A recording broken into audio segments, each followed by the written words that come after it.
Action.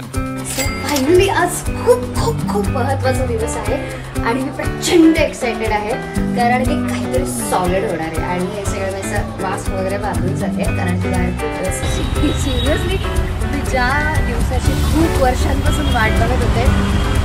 म्हणजे मला माहित होता हा दिवस येणार आहे आणि हे असं सगळं होणार आहे. Please stay tune. खरं तर मी इतके एक्सायटेड होते की रिक्षावाल्याला वाटलं की मी सुट्टे पैसे सोडेल आणि जेव्हा मी थांबले तर त्याला कळलं मी काय सोडणार नाही. म्हणजे इथे आता आपण जसे बसलो होतो बाजूला हा किस्सा आहे बरं का की ही अशोक सराफांच्या घरी गेली आणि मामांना ती म्हणे की मला बसून फोटो काढायचा आहे मला.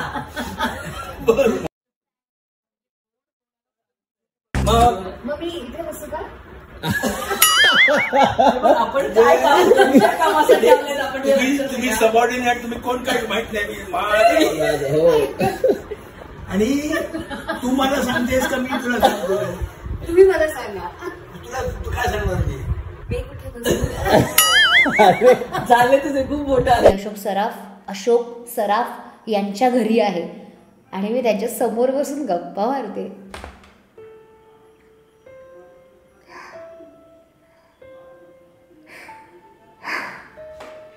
मी काल त्यांच्या घरी जाण्याआधी मला खूप प्रचंड एक्साइटमेंट आणि असं वाटत होतं की मला रडायला येईल कारण की ओव्हरवेल्मिंग मुवमेंट असते ना.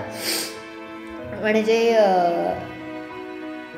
भारी वाटत असतं जगात आणि असं वाटत असतं की आयुष्यात प्रत्येकाच्या आयुष्यात असतात अशी लोक की ज्यांना वाटत असतं आपण काहीच काम नाही करत आहे.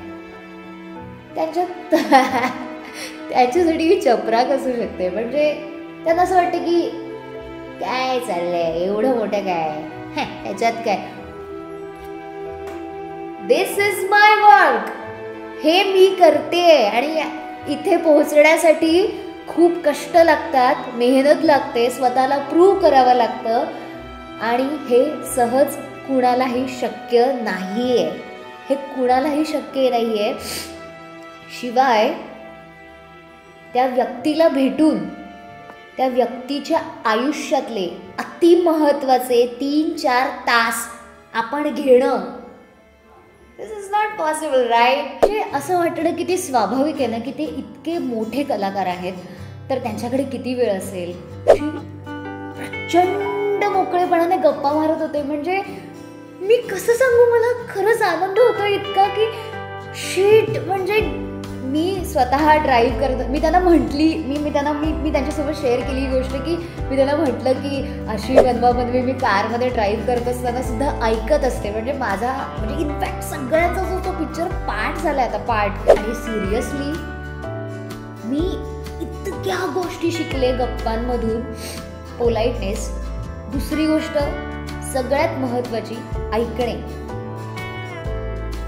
मोठ्या लेवलला जी कामं करणारी माणसं असतात ना त्यांची एक अतिशय अट्रॅक्ट करणारी गोष्ट असते ती म्हणजे ऐकतात. ते खूप छान ऐकतात. कॉन्ट्राडिक्ट नाही करत लगेच. ऐकून घेतात नीट आधी.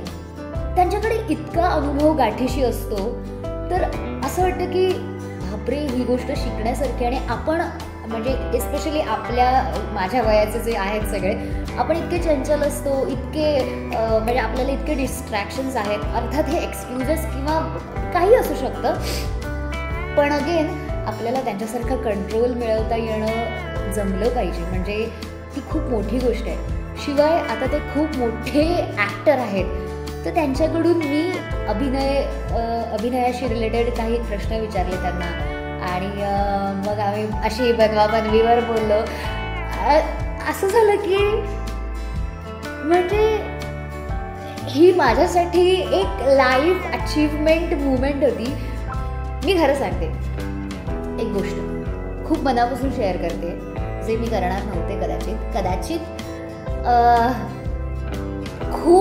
खूप वर्षांआधी असं काही घडलं होतं की स्पेसिफिकली याच व्यक्तीच्या बाबतीत मी असं ठरवलं होतं की यांना मी कधीतरी भेटेन आणि असं झालं होतं की उडती उडती भेट किंवा कुठल्या तरी प्रयोगाचं इन्व्हिटेशनच द्यायला गेलो आहे असं जरी झालं तरी माझ्यासाठी खूप मोठी गोष्ट आहे.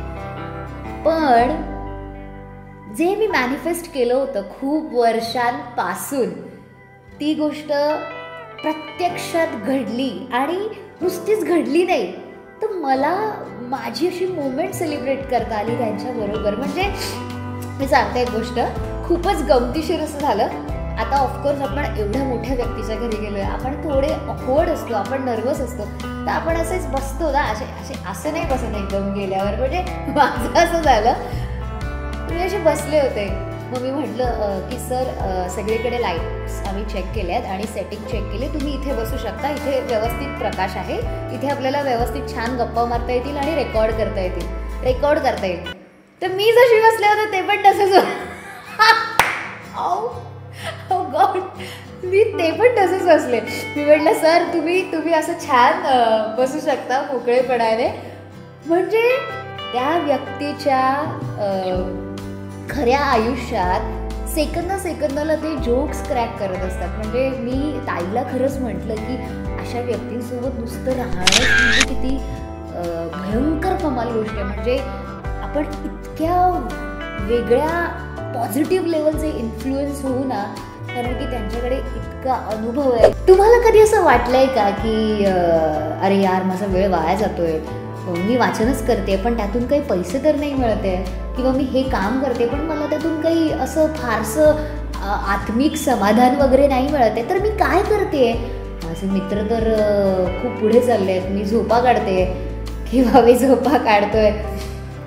जेव्हा तुम्हाला असं वाटत असतं ना तेव्हा अशा काही गोष्टी घडतात आणि तुमचं तसं वाटणं स्वाभाविक असतं. पण तुम्हाला माहीत नसतं की तुम्ही अननोइंगली ॲक्च्युली प्रयत्न करत असता. फक्त तुम्ही त्या एका माइंडसेटमुळे सतत त्या विचारात असता की माझं काही नाही होते.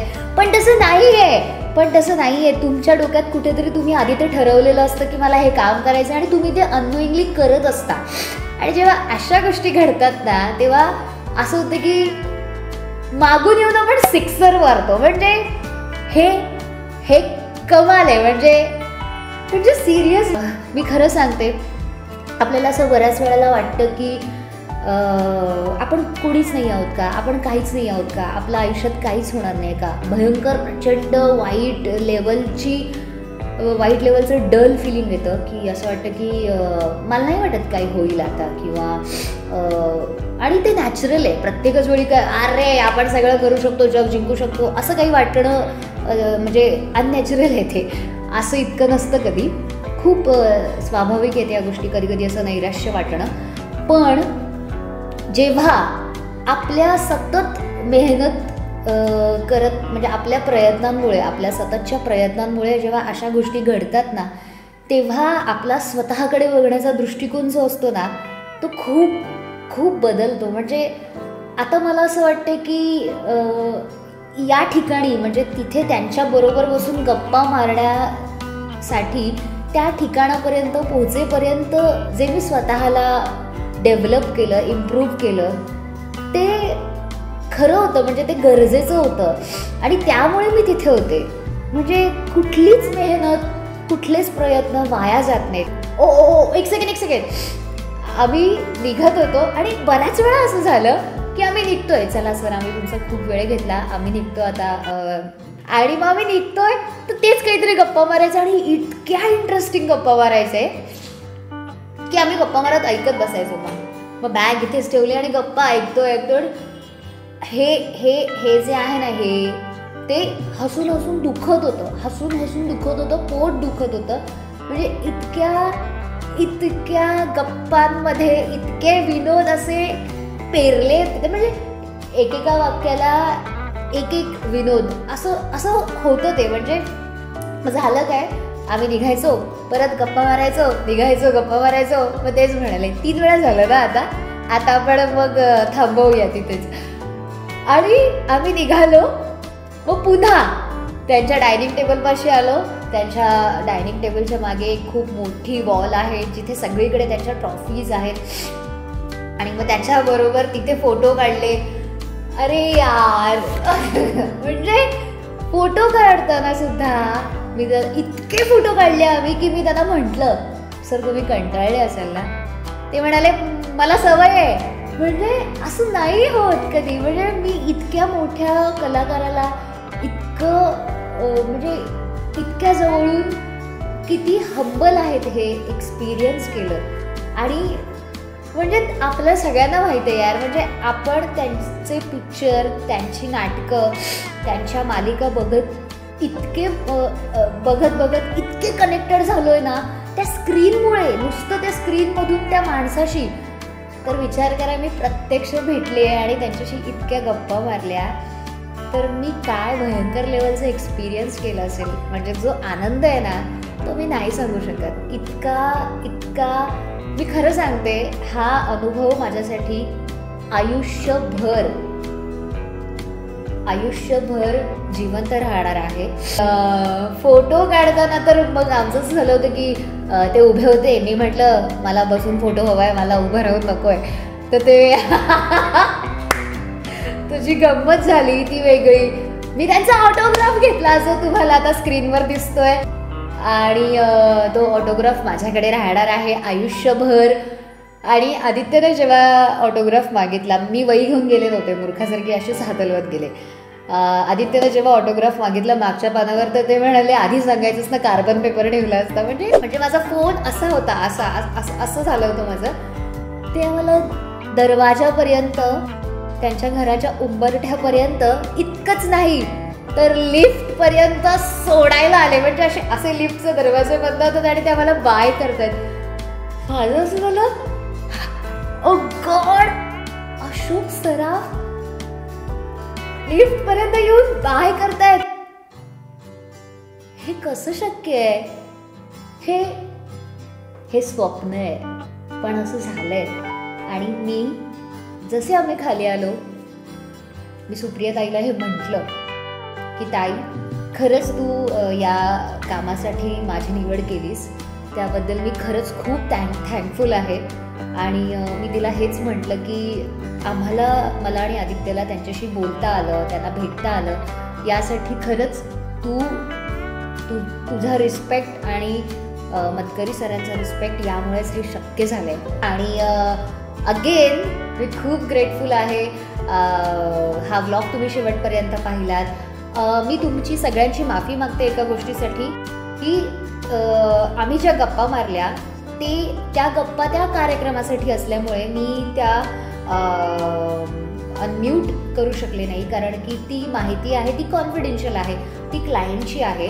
पण त्या प्रोजेक्ट निमित्त मला त्यांच्याशी भेटता आलं आणि मला माझा अनुभव तुमच्याशी शेअर करायचा होता, म्हणून मी हा व्लॉग केला. पण तुम्हाला जर असं कदाचित गैरसमज झाला असेल असा की मी गप्पा मारताना त्यांचे काही छोटे छोटे व्हिडिओ आहेत ते तुम्ही पाहिलेच, पण असं गैरसमज झाला असेल की आपल्याला खूप गप्पा ऐकायला मिळतील, तर तसं नव्हतं. I am very sorry. एक वाक्य त्यांनी छान म्हटलं की तुमच्या ॲक्टर्सच्या रिॲक्शनशिवाय तुमची ॲक्शन कम्प्लीट होऊ शकत नाही. आणि हे वाक्य मला इतकं इंटरेस्टिंग वाटलं की तुमचा जो को ॲक्टर आहे ना, त्यांनी तुम्हाला रिॲक्ट केल्याशिवाय तुमची मूळ ॲक्शन कम्प्लीट होऊ शकत नाही. म्हणजे हे वाक्य नीट समजून जरी घेतलं तरी आपल्याला कुठलीही प्रोसेस फॉलो करत असताना आपलं काम सोपं होऊ शकतं. आणि तुम्ही हा ब्लॉग शेवटपर्यंत पाहिलात, माझ्या या अनुभवात सहभागी झालात, त्याबद्दल तुम्हा सगळ्यांचे खूप खूप खूप धन्यवाद. आणि तुम्ही मला ओळखता, तुम्ही ज्यांना ओळखता त्यांना सगळ्यांना हा ब्लॉग शेअर करा आणि त्यांना सांगा की जिचं मी चॅनल ऐकतो बघतो ती अशोक सराफांना जाऊन भेटली आणि तिने या सगळ्या मुवमेंट स्पेंड केल्या. सो येस, भेटत राहू. आणि प्लीज तुम्हाला जर हा ब्लॉग आवडला असेल, या सगळ्या गोष्टी आवडल्या असतील, जर तुम्हाला या ब्लॉगमधून काही आवडलं असेल, मी बोलले काही ते आवडलं असेल, तर ते प्लीज कमेंट सेक्शनमध्ये लिहून कळवा. आणि ऑफकोर्स लाईक करा, डेफिनेटली लाईक करा, कमेंट करा आणि आवडीच्या लोकांसोबत, अनोळखी लोकांसोबत, सगळ्यांसोबत शेअर करा. आणि ऑफकोर्स चॅनलला सबस्क्राईब करायला मुळीच विसरू नका, कारण फुकट येते.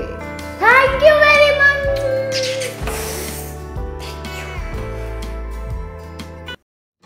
I am